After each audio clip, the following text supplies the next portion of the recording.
Orain Josu Reparaz dugu gurekin hemen, bera Nafarroako ikastolen elkarteko zuzendaria da. Kaixo Josu. Kaixo, Zer moduz? ongi eta zuek. Ongi baita ere. Pozten naiz. Geroz eta elkarrizketa gehiago hemen platoan. Hori ez, joaten garen normaltasuna berreskuratzen eta bizitzea normala egiten. Zuek ikastoletan, zer moduz zabiltzate? Bueno, ikasturte hasi genuen beldur handiarekin eta hori ez, sensazio erabat berriarekin, baina egia da urtean zehar egoera nahiko ona izan dela, erakutsi dugu ikastetxeak orokorrean ez garela kutsadura zentroak, eta egia da izan dela oso urte gogorra bai langileentzat, bai familientzat, bai ikasleentzat, baina uste dut denon hartan lortu dugula hezkuntza presentziala bermatzea eta osasuna neurri handi batetan ere ongi joan izatea. Orduan edukien aldetik guztia berdin mantendu da? Hala nolabait moldatu behar izan duzu egian erritmoa jeitsi?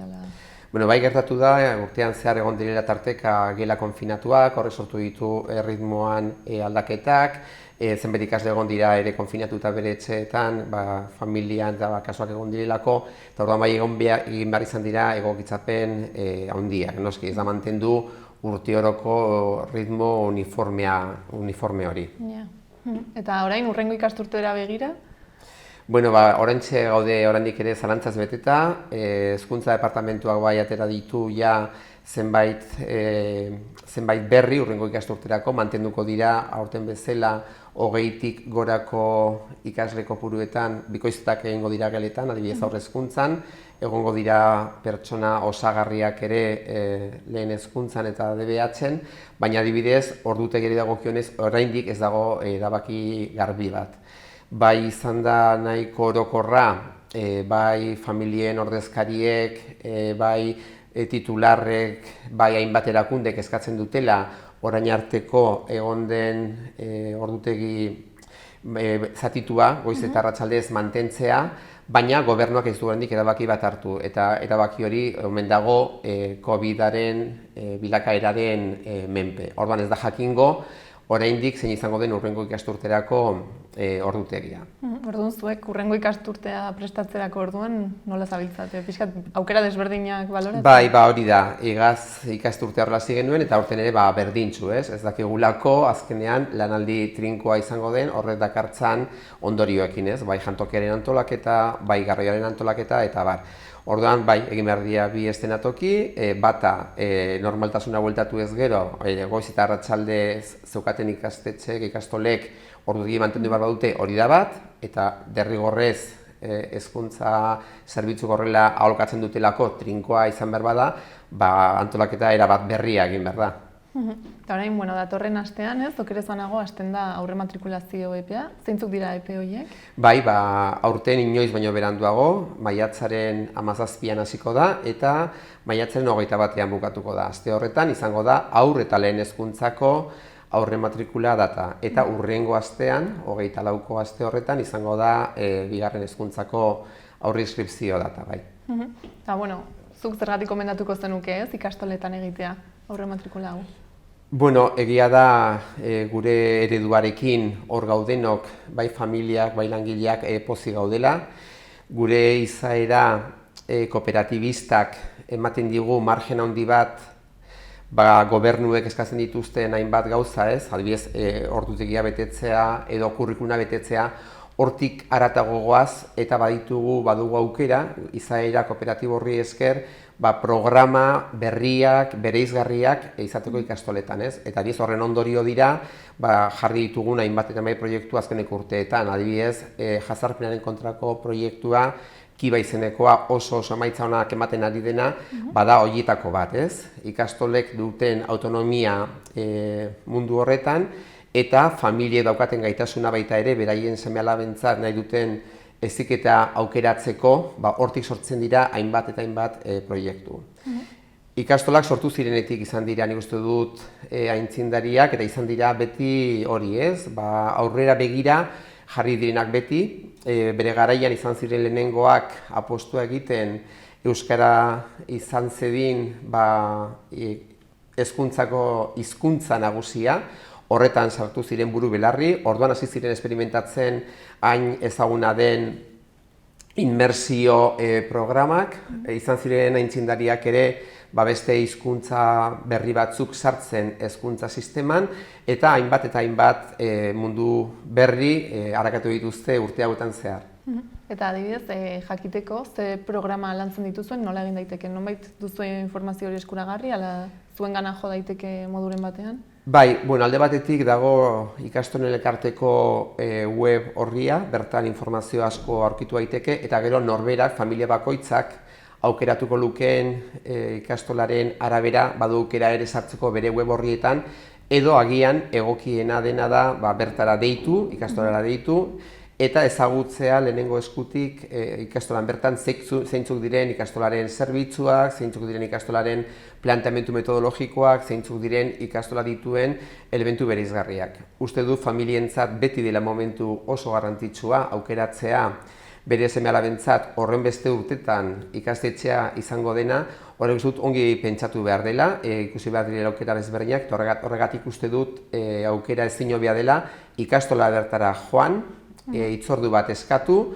ikusi instalazioak, ikusi egiteko moduak, eta baita ere ezagutu zeintzuk diren ikastolaren proiektu garrantzitsuenak. Orduan, nolabaiteko ate irekien jardunaldiak ez dituzu egiten, ala esan nahi dut, deitu behar da, ez? Eta orduan individualki bertara joan, ala egin nahi duzu ere egun batean pixkat irekiago denen? Bueno, pandemia egoera honek ekintza handi hauek ere nolabai mugatu ditu. Egia da, egiten ari direla eta egin direla horrelako bizita virtualak, batzuetan egin dira ere bizita presentzialak oso talde txikitan, eta orduan egon dira hainbat modu eta daude oraindik ere eta egingo dira eta irekiak, baina beti talde txikietan. Baina nik uste dut, zenbaitetan familia baituztela beraien kezka oso partikularrak eta horiek ez dira ausartzen planteatzen olako jende aurrean. Orduan nik uste dut, bakarkako bilera horiek ere oso garrantzitsuak direla, ze familia bakoitzak azaldu dezake duen kezka adibidez, ez duelako euskara ezagutzen etxean eta horrek ze ondorio izan ditzakeen beraien etxeko bizitzako erritmoan, ea nola lagundu dezaketen etxeko lanetan, orduan badira hainbat galdera oso zehatzak direnak, eta agian jendea ausartzen ez dena egitera jende aurrean. Horregatik, guk beti aholkatzen ditugu ere bakarkako bilera hauek, izaten direlako oso lagungarriak familia dituzten kezka konkreto horiei erantzuteko. Eta kezka orokorrak zeintzuk izaten dira euskararen inguruan gehien bat?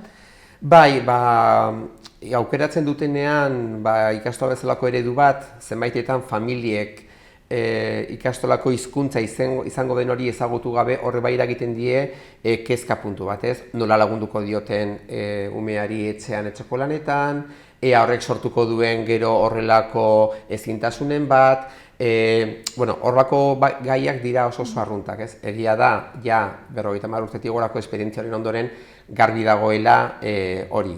Honek beste hizkuntza batetan ikastea beti dela berazgarria, beti dela interesgarria garunaren garapenean, beti irekitzen dizkizula ate berriak, mundu berriak ezagutzeko. Esperientzia hori dago oso kontrastatua eta nik uste dut familiak lasai ateratzen direla, eta beti esaten diegu, helburua ez da zuek egitea etxeko lanak umeak egin behar ditu eta ikastolatik beti sustatuko dugu autonomia eta eskatuko ditzaizue zuek hori antolatzea, egitea beti etxeko lanak ahal dela ordutegi jakin batetan, toki egoki batetan, zuen presentzia bermatzea zenbait momentutan, baina berak egin behar du lan hori modu autonomoan.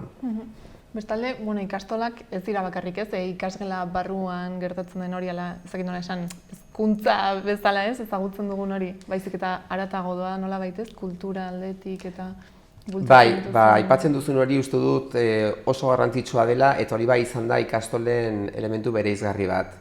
Ikastolak sortzen direnean, sortzen dira hori euskera indartu nahi delako, euskera bizi berritu nahi delako, eta bizi berritze hori ez da bakarrik gela barruan emateko, horrek behar du gizarteratzea ere. Orduan honekin batera ikastolak izan dira tokian tokiko hainbat elementu kultural berreskuratzen lagundu dutenak. Esan dezagun, olentzeroak zenbait tokitan, santagerak, inauteriak, Beti inplikatu dira ikastolak egon diren herrian eta eremuan, ez? Inplikatu dira maila askotan, ez? Ekintza kulturala hautaz gain, izan dira oso dinamikoak, hainbat ekintza sustatzen, eman dezagun, ibai ertza garbitzen, garbitasun kanpainak egiten, zaharretxetan dauden pertsonekin inplikatzen, orduan beti bilatu dugu gizartearekin lotura hori. Eta hori bai izan da ikastolen egiteko garrantzitsu bat, eta gaur egun ere hori guretzat oso garrantzitsua da. Eta beti izaten dugu, eta horiek dira momentu honetan gure berrikuntza ildo nagusienetakoak, ikastolan ikasten dena ez dela izan behar bakarri benetakoa, baizik eta izan behar dela erabilgarria. Orduan, ikasleak jartzen ditugu, ikasi duten hori, bai edukiak izan, bai prozedurak izan, edo bai jarrerak izan, praktikatzen bizitzako beste hainbat egoeratan. Eta egoera horiek dira egoera familiarrak, dira egoera sozialak, dira egoera profesionalak. Orduan, bai da guretzat oso garrantzitsua aipatzen duzun hori, ez? Nolabait, gizarteari eskaintzen diogu zerbitzu bat, eta gizarteak guri ere eskaintzen dizkigu hainbat baliabide hori, ez, hezkuntzak aurrera egin dezan. Orduan, nolabait, gurasoen eta familien inplikazioa ere beharrezkoa da? Zalantzari gabe, ikastolak dira gurasoen kooperatibak, Nafarroako kasuan, horrek ematen dio protagonismo handi bat familiei, eta egia da guk ez dugu ulertzen hezkuntza inola ere, nolabaiteko familia eta ikastolaren arteko lotura hori gabe. Oso garrantzitsua da, ahalik eta modurik koherentenean planteatzea hezkuntza, behar dugu jakin elkarrengandik nola doazen gauzak, behar dugu kolaborazioa bai familiek ikastolarena eta bai alderantziz, eta orduan ikustu dut, eta hori da bizipen bat oso barnenatua dagoena, nolabait familia handiago bat osatzen dugula, ez?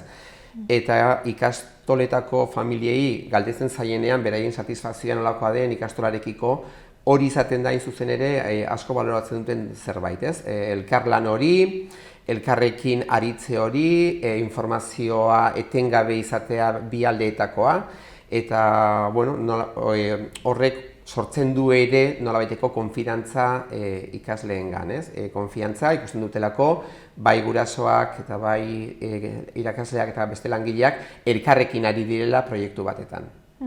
Eta ikastolek bestelako zerbitzuak ere eskaintzen dituzte? Imaginatzen dut agian ikastola bakoitzak izango dituela, ez? Bere berezitasunak?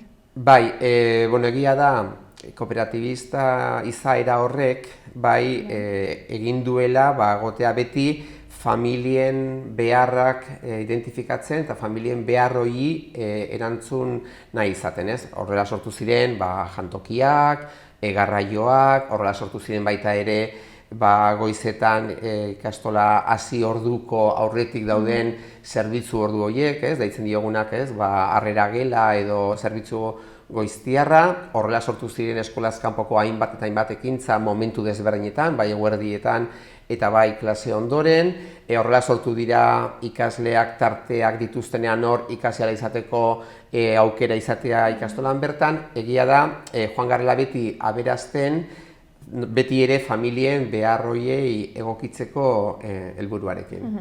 Orduan, hoberena eta erresena da zuzenean, ez? Ikastola konkretu batekin harremanetan jarri eta ezagutzea zerbitzu dituen bakoitzak. Bai, hori da, ez? Badira zerbitzu batzuk direnak oso orokorrak, ez? Esan nahi dut, aipatzen dugu jantokia, aipatzen ditugu eskolaz kanpoko hainbat ekintza, aipatzen dugu zerbitzu goiztiarra hau, hainbat zerbitzu dira amankomunak, baina horretaz aparte ikastola bakoitzak izan ditzake ere bere zerbitzu propioak eta diozu moduan egokiena da bertara hurbildu eta zuzenean ezagutzea. Eta orain bizi dugun garai honetan somatzen duzu agian ezakit familien aldetik aldaketaren bat kezkatuago daudela, ez? Covidarengatik, neurriengatik, nola aldatuko diren gauzak? Egia da Covidak aldatu dituela gauza asko. Igazko ikasturtea hezkuntza presentzial bat izan gabe izan zen, egia da, saiatu ginen ahalik eta hobekien egiten, eskerrak ikastole bazeukaten ja aldez aurretik nolabaiteko tradizio luze bat zerbitzu digitaletan eta hezkuntza digitalean, baina garbi dago hezkuntzak behar duela izan presentziala. Nik uste dut, bai aldatu direla gauza asko, ja ez dira ematen, orain arte ematen ziren batalde handitako elkarketak, ez dira egiten gelako bilera orokorrak, ez dira elkartzen jolastokietan ume guztiak nahastuta bere gurasoekin ikastola bukatu ondoren, orain daude talde zehatzak nahazten ez direnak, gurasoen presentzia ere askoz txikiagoa da. Orain ikusten gara maskararekin, orain aldaketa asko eman dira, eta egia da honek oztopo bat sortu duela, esan nahi dutez, honelako bizipen komunitario horretan. Bakoitzagon gara askozaz ere sartuago gure etxeetan, gure munduan, eta nik uste dut hori berreskuratzea guretzat oso garrantzitsua da. Familia askok bai bizi izan dute lasaitasunez, esan dut, ikusi dutelako ikastoletan egin diren ahaleginak osasuna zaintzeko oso handiak izan direla, eta ikusi da baita ere kutsadurak oso txikiak izan direla, eta sentitu dira oso lasai ikusi dutelako ikastola bai dela toki ziur bat, beraien seme-alabak osasuna modu egokian izan dezaten. Ez dakit bukatzeko ez, zerbait gehiago aipatu nahiko zenuken, zerbait ahaztu zaigun garrantzitsua esateko ikastolen inguruan? Bueno, aipatu ditugu ikastolako hainbat proiektu bereizgarri. Nik uste dut ikastoletan badagoela elementu bat oso garrantzitsua eta da hizkuntzen trataera. Guretzat eleaniztasuna oso garrantzitsua da.